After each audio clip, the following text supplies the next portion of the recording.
अभी रिसेंटली कुछ ऐसे इंसिडेंट्स हुए और कुछ लोगों ने मुझसे इस तरह से क्वेश्चंस किए गोल्डन वीज़ा के पॉइंट ऑफ व्यू से, तो मैंने कहा ये वीडियो दोबारा से बननी चाहिए क्योंकि इससे पहले मैंने कुछ वीडियोस बनाई थी वो काफ़ी पुरानी हो गई हैं।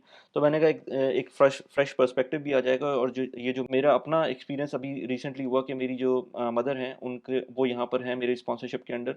तो जब उनका मैंने वीज़ा रिन्यू कराने के लिए सोचा तो मैंने कहा व्हाई नॉट कि मैं उनका गोल्डन वीज़ा ही अप्लाई कर दूँ क्योंकि मेरा अपना है तो उनका भी हो जाएगा।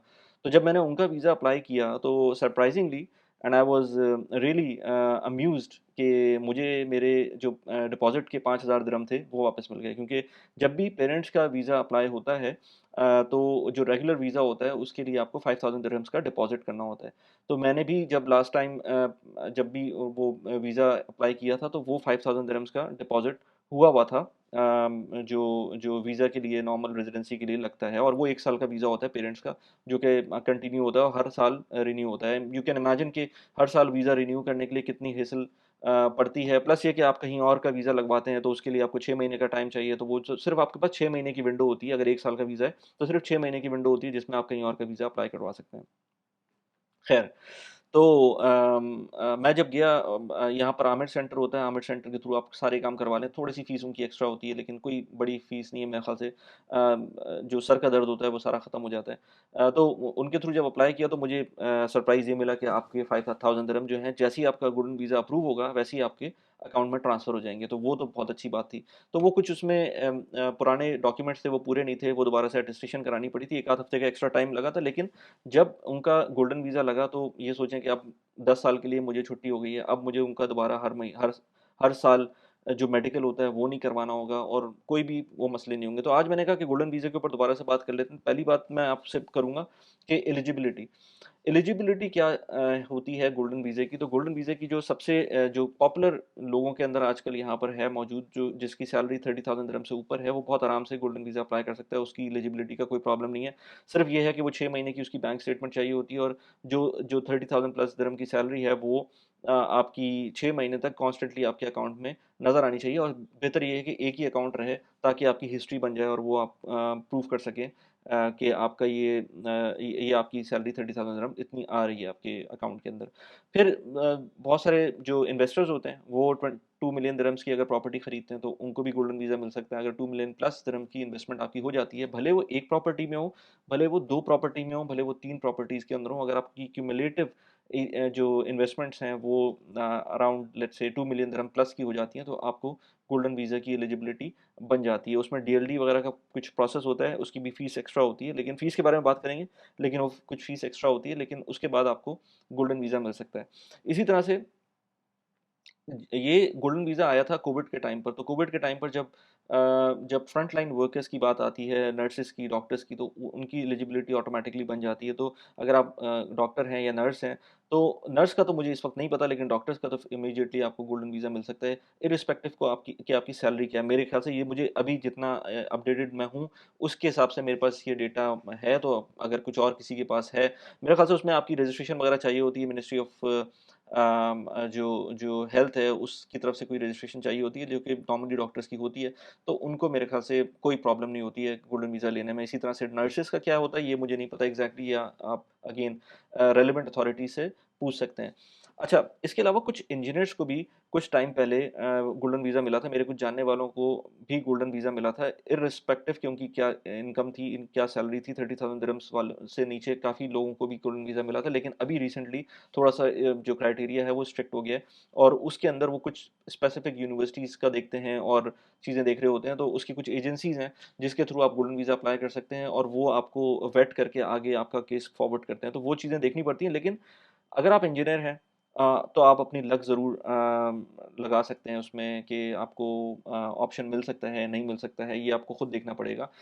इसी तरह से साइंटिस्ट के लिए और एकेडमिया के लिए, उन लोगों के लिए भी गोल्डन वीज़ा की स्ट्रीम है जिसके थ्रू आप ले सकते हैं, लेकिन हर केस को इंडिविजुअली देखना पड़ता है और उसकी एजेंसी होती है जिसके थ्रू आपका केस वेट हो रहा होता है। अच्छा, इसके अलावा जो कंटेंट क्रिएटर्स होते हैं या क्रिकेटर्स हैं या स्पोर्ट्समैन हैं, या एक्टर्स हैं, इस तरह के जो सेलिब्रिटीज़ हैं, उनको भी गोल्डन वीज़ा मिलता है और मैंने उसका भी देखा है कि उसका भी कोई प्रॉपर उसका वे है। अगर आपको इस स्ट्रीम में आप आना चाहते हैं, तो आपको बहुत आराम से गोल्डन वीज़ा पाकिस्तान के काफ़ी लोगों ने लिया है, इंडिया के काफ़ी लोगों ने गोल्डन वीज़ा लिया है या उनको दिया भी गया है, तो वो आप बहुत आराम से भी ले सकते हैं। अगर आप कोई मशहूर सेलिब्रिटी हैं या इस तरह की कोई चीज़ है, तो आपको एक ऑप्शन आपके पास इस चीज़ का भी मौजूद है। मैंने आपको शुरू में बताया था कि जो प्रॉपर्टीज़ हैं, वो आपको 2 मिलियन दिरहम्स की जो इन्वेस्टमेंट है, वो आप मल्टीपल प्रॉपर्टीज़ में कर सकते हैं। इसके अलावा आपके पास एक और ऑप्शन ये भी है कि अगर आपने मेरी वीडियो शायद देखी हो स्टेक के ऊपर या स्मार्ट क्राउड के ऊपर, तो ये क्राउड फंडिंग जो प्रॉपर्टीज़ होती हैं, क्राउड फंडेड जो ऑप्शंस होते हैं आपके पास प्रॉपर्टीज़ के, उसके थ्रू आप अगर इन्वेस्ट करते हैं उन प्लेटफ़ॉर्म्स के थ्रू और आप 2 मिलियन दिरहम्स की एक अपना पोर्टफोलियो बना लेते हैं, तो तब भी आपको गोल्डन वीज़ा मिल सकता है। स्मार्ट क्राउड और गेटसेक के ऊपर अगर आपको अकाउंट खोलना है, तो मेरा रेफरल कोड नीचे दिया हुआ है। आप उसको रेफरल कोड को यूज़ करके अपना अकाउंट खोल सकते हैं और अपनी इन्वेस्टमेंट्स स्टार्ट भी कर सकते हैं। और अगर आपको गोल्डन वीज़ा लेना है, तो 2 मिलियन दिरहम्स की आई नो कि वो बहुत ज़्यादा है अमाउंट, लेकिन अगर आपको करना है, तो ये एक ऑप्शन भी मौजूद है, जिसके थ्रू आप इन्वेस्टमेंट कर सकते हैं। अदरवाइज़ आप वैसे भी इन्वेस्टमेंट करना है, तो स्मार्ट क्राउड और गेटसेक की मैं मल्टीपल टाइम्स वैसे ही बात करता रहता हूँ, तो उसके अंदर भी एक ऑप्शन है आप इन्वेस्टमेंट करने का। अच्छा, अब आते हैं गोल्डन वीज़ा की कॉस्ट के ऊपर। तो कॉस्ट की बात करेंगे, तो कॉस्ट इसके अंदर जो नॉर्मल मैंने कॉस्ट देखी है, वो 4000 टू 5000 से थोड़ा-सा ऊपर कभी-कभी कॉस्ट करता है, डिपेंडिंग ऑन मल्टीपल फैक्टर्स।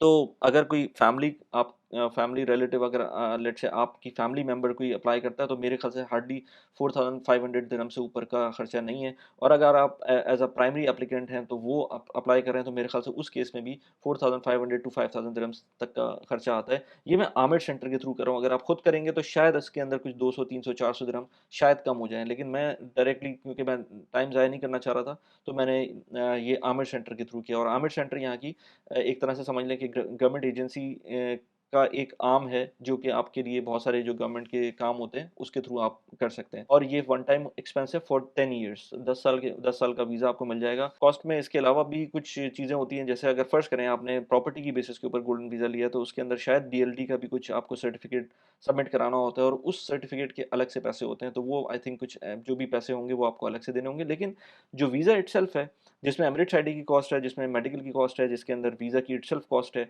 जिसमें कुछ और छोटी-मोटी कॉस्ट आती हैं, वो not more than 4500 to 5000 dirhams, ये आपको कॉस्ट बियर करनी होगी। और for the period of 10 years आपको गोल्डन वीज़ा मिल जाएगा। और बेनिफिट्स क्या होते हैं गोल्डन वीज़ा के? तो बहुत सारे लोगों को समझ नहीं आता कि गोल्डन वीज़ा के फ़ायदे क्या हैं। 10 साल का वीज़ा ही तो है, विज़िट वीज़ा पे आ जाएँगे, क्यों क्या प्रॉब्लम है? तो जो सबसे बड़ा फ़ायदा है गोल्डन वीज़े का, वो ये है कि अगर आज आपकी जॉब ख़त्म होती है, या अगर आप एनी एनी केस आप यूएई छोड़ के चले जाते हैं, तो आपको ज़रूरत नहीं है कि आप अपना बैंक अकाउंट बंद करके जाएँ। बैंक अकाउंट यूएई का बहुत एक गोल्डन माइन है मेरे ख़्याल से, गोल्ड माइन है मेरे ख़्याल से, यूएई का जो बैंक अकाउंट है। क्योंकि उसके थ्रू आप बहुत सारे काम बाद में कर सकते हैं अपने। तो मेरे ख़्याल से ये एक बहुत बड़ा बेनिफिट है कि आपका बैंक अकाउंट चलता रहेगा, क्योंकि आपका गोल्डन वीज़ा मौजूद है, आपकी एमिरेट्स आईडी मौजूद है, आप इस सिस्टम में लाइव रहेंगे। तो इसकी वजह से आपका अकाउंट चलता रहेगा। तो इसलिए बैंक अकाउंट एक बहुत बड़ा फैक्टर है। फिर ये कि आपको ट्रैवलिंग में ईज़ हो जाता है, अगर आपको यूएई में कभी भी आना है, तो आपको वीज़ा का नहीं सोचना पड़ता। अगर आपके पास थर्ड वर्ल्ड कंट्रीज़ का पासपोर्ट है, तो एक बड़ा मसला होता है वीज़ाज़ का, तो वो आपको नहीं सोचना पड़ेगा। आपके पास एमिरेट्स आईडी होगा, आप कट करके लैंड करेंगे और आप यूएई के अंदर एंटर कर सकते हैं। ना सिर्फ यूएई के अंदर, बल्कि जीसीसी कंट्रीज़ के अंदर भी लैंड कर सकते हैं। और जो countries like Saudi, I think वहाँ पर ऑल्दो के वीज़ा ऑन अराइवल नहीं है, GCC being a GCC resident, लेकिन आप उसके अंदर ई वीज़ा तो फिर भी ले ही सकते हैं। जब ई वीज़ा ले सकते हैं, तो आप कहीं भी होंगे, आपको उम्रे करने जाना है या वैसे ही सऊदीया जाना है, तो आप बहुत आराम से गोल्डन वीज़ा की बेसिस के ऊपर ई वीज़ा ले सकते हैं। वैसे तो आप रेज़िडेंट होंगे तब भी मिल जाएगा, लेकिन आपको फिर भी एक फ़ायदा होगा कि अगर आप जो नॉर्मल रेज़िडेंट होता है, उसके अंदर 6 मंथ्स का एक टाइम होता है, जिसके अंदर आपको यूएई में होना पड़ता है। अगर आप यूएई में 6 महीने से ज़्यादा बाहर रह लेते हैं, तो आप वापस आएँगे, तो आपको प्रॉब्लम्स हो सकती हैं। गोल्डन वीज़ा में आप कितना भी टाइम बाहर रहें, कोई प्रॉब्लम नहीं है। आपको जब आना है, जब जाना है, आप it is at your will actually. अच्छा, गोल्डन वीज़ा जो आया था एज़ आई सेड बिफोर कि गो कोविड के टाइम पे आया था और कोविड के टाइम पर जब लोगों को गोल्डन वीज़ा मिला था तो उसमें बहुत फ़ायदा ये हुआ था कि जिन लोगों के पास गोल्डन वीज़ा था वो फ्लाइंग रिस्ट्रिक्शन से के बावजूद यूएई एंटर कर सकते थे। आना-जाना बहुत आराम से कर रहे थे, उनको कोई प्रॉब्लम नहीं थी। इसी तरह से अगर गॉड फॉरबिड कोई और प्रॉब्लम आती है इस तरह की जिसके अंदर रिस्ट्रिक्शंस आ जाती हैं तो उसमें भी गोल्डन वीज़ा काम करेगा और आपको एक प्रेफ़रेंस डेफ़िनिटली मिलेगी उस टाइम पर नॉर्मल रेज़िडेंस वीज़ा से ऊपर ही आपको उसकी प्रेफ़रेंस मिलेगी। एक और फ़ायदा गोल्डन वीज़े का जैसा मैंने बोला कि फ़ैमिली को मिल जाता है। अगर आपके पास गोल्डन वीज़ा है तो आपकी सारी फ़ैमिली को, आपके पेरेंट्स को गोल्डन वीज़ा मिल जाएगा। तो ज़ाहिर-सी बात है फ़ीस उसकी होगी लेकिन फ़र्ज़ करें अगर मैं फ़ैमिली ऑफ 5 की बात करूँ, फ़ैमिली ऑफ 5 के अंदर हर वीज़े पर मुझको 4500 दिरहम्स का एक्सपेंस आता है। तो तकरीबन कोई लेट्स से अंडर 25,000 दिरहम्स के अंदर फॉर 10 इयर्स मेरे पास एक इस तरह का अपॉर्च्युनिटी होगी कि अगर बच्चे लेट्स से बाहर जाते भी हैं पढ़ने के लिए और फिर वापस आना चाहते हैं, तो उनको वीज़ा की लेने की सोचना नहीं पड़ेगा। यही चीज़ कोविड में हुई थी, जब लोग बहुत परेशान हुए थे, उनके बच्चे बाहर थे और फिर जब वो वापस आने की कर रहे थे, तो वीज़ा नहीं लग रहे थे, तो गोल्डन वीज़ा उस टाइम पर होता, तो फ़ायदा हो जाता। तो इस तरह की चीज़ों में फ़ायदा होता है। लॉन्ग टर्म आपको एक ट्रैवलिंग का डॉक्यूमेंट मिल जाता है। एक जो हेसल होता है आपको हर साल जैसे मैंने अपनी मदर के केस में बताया कि उनका हर साल वीज़ा रिन्यू होता था। मेरे केस में 2 साल में वीज़ा रिन्यू होता था। फैमिली के केस में भी 2 साल में वीज़ा रिन्यू होता था। अगर कोई फ्री ज़ोन के अंदर है तो शायद 3 साल में होता था लेकिन अब वो दोबारा 2 साल का हो गया है। तो जो 2 साल का वीज़ा रिन्यूअल या 1 साल का वीज़ा रिन्यूअल का जो हेसल है, वो ख़त्म हो जाता है और वो बहुत बड़ा हेसल होता है क्योंकि उसमें आप ये सोचें अगर आपको कहीं ट्रैवल करना है, आपको वीज़ा लगवाना है कहीं का, तो उसके लिए आपको 6 महीने के लिए आपकी अगर 6 महीने का वीज़ा रह गया है तो आप कहीं और अप्लाई नहीं कर सकते। बहुत सारे कंट्रीज़ आपको कहते हैं कि आपकी वैलिडिटी जो जहाँ पर रह रहे हैं उसके रेज़िडेंस वीज़ा की वैलिडिटी 6 मंथ्स होनी चाहिए या 3 महीने होनी चाहिए। तो उस टाइम पर आकर आपकी बॉटलनेक आ जाती थी। तो अब आपके पास 10 साल का वीज़ा है तो आपको ये मसला ही नहीं है कि आप इसके अंदर ये सोचें कि आपको वीज़ा कब लगवाना है, कब नहीं। आपका पासपोर्ट वैलिड होना चाहिए 6 महीने से बियॉन्ड और उसके बाद आप कहीं भी वीज़ा लगवा सकते हैं। इसी तरह से जो अगेन हेसल की बात करें तो यहाँ पर जब भी वीज़ा करवाते हैं तो आपको मेडिकल करवाना पड़ता है, उसकी फ़ीस भी होती है, तो ये कॉस्ट इफ़ेक्टिव भी है। तो अगर आप 10 साल गुज़ार लेते हैं, तो तब आपको डेफ़िनिटली इसमें फ़ायदा होता है।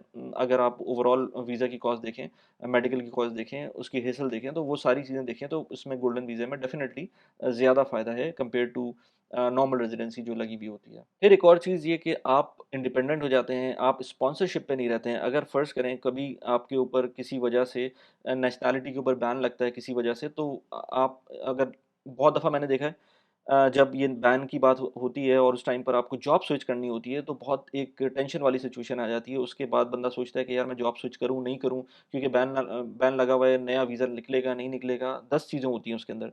अगर आपका गोल्डन वीज़ा लगा हुआ है तो आपको सिर्फ़ वर्क परमिट चेंज करना होगा। अगर आप जॉब कर रहे हैं तो आपको सिर्फ़ वर्क परमिट चेंज करना होगा और वर्क परमिट जैसे ही ऑथराइज़ होगा और वो नॉर्मली हो जाता है, उसमें वीज़े वाली प्रॉब्लम नहीं होती है और जैसे ही वो हो जाएगा तो आपको मसला ही नहीं होगा कि आपने वीज़ा चेंज करना है या ये सारी चीज़ें करनी है, फैमिली का भी आपका वीज़ा लगा हुआ है, तो आप बहुत ज़्यादा इंडिपेंडेंट हो जाएँगे सिस्टम के पॉइंट ऑफ व्यू से और आपको जॉब चेंज करने में बहुत सीमलेस एक प्रोसेस मिलेगा। पहले भी सीमलेस प्रोसेस है, यूएई से अच्छा जॉब का सिस्टम मैंने पूरे जीसीसी कंट्रीज़ में नहीं देखा, लेकिन अब इसके गोल्डन वीज़ा के इंट्रोडक्शन के बाद और ज़्यादा बेहतर हो जाएगा। तो अगर आपको गोल्डन वीज़ा अप्लाई करना है, तो मैं कहूँगा कि खुद से करने के बजाय आमिर सेंटर चले जाएँ, मैंने उसका लिंक डिस्क्रिप्शन में डाला हुआ है। Aamir centre is a very nice place WhatsApp के ऊपर भी अवेलेबल होते हैं वो लोग, आपको पूरी डिटेल एक साथ भेज देते हैं, आपको कोई ज़्यादा पूरा जो सिस्टम है उनका वो काफ़ी अच्छा है, तो उसके पास चले जाएँ, थोड़ा बहुत फ़ीस उनकी एक्स्ट्रा होती है लेकिन आई थिंक वो वर्थ करती है। मैं मल्टीपल वीडियोज़ बनाता रहता हूँ पर्सनल फाइनेंस से रिलेटेड, प्रोडक्टिविटी से रिलेटेड, अभी रिसेंटली जैसे मैंने कहा कि स्मार्ट क्राउड के ऊपर मैंने बात की थी। स्मार्ट क्राउड के ऊपर मैंने वीडियो बनाई हुई है, यहाँ पर उस वीडियो का लिंक लगा दिया है। इसके अलावा मैंने यूएई के क्रेडिट कार्ड्स के ऊपर एक रिसेंटली वीडियो बनाई थी जिसके अंदर मैंने बताया था कि मैं कौन-सा क्रेडिट कार्ड प्रेफ़र कर रहा हूँ आजकल। यहाँ पर उस वीडियो का लिंक लगा दिया, कैसी लगी वीडियो? प्लीज़ मुझे बताइएगा। Thanks for watching the video. Bye bye.